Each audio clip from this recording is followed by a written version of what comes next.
on the exception of the house of Esau, no other nation would exempt themselves from the glory or the yoke of Jacob upon them. Because God had spoken to the seed of Jacob, the nations will bow to you.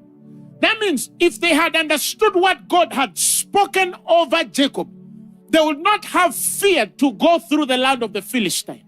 But the Bible says, when Pharaoh let the people go, God led them not by the land of the Philistine, although that was near. Near is 12 to 14 days.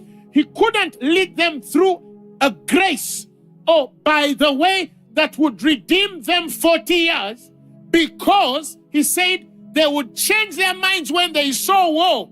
They would fear the Philistines. When they see those giants holding spears and shields, they would run back and return to Egypt. Everything that threatens them returns them back to factory settings, bondage. That's why many are compromised. There's a Christian who thinks that if they don't forge some receipts for per diem, they will never be rich because everybody's doing it. I have you today. Sit down, don't move.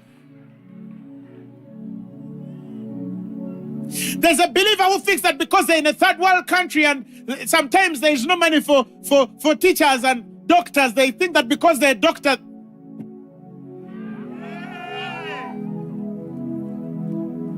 But I want to judge that spirit that gets at a point where God tells you the Philistines are there.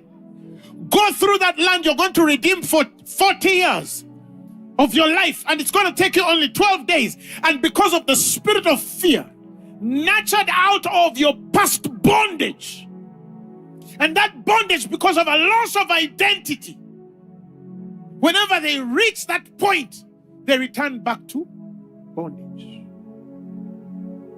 They return back to bondage.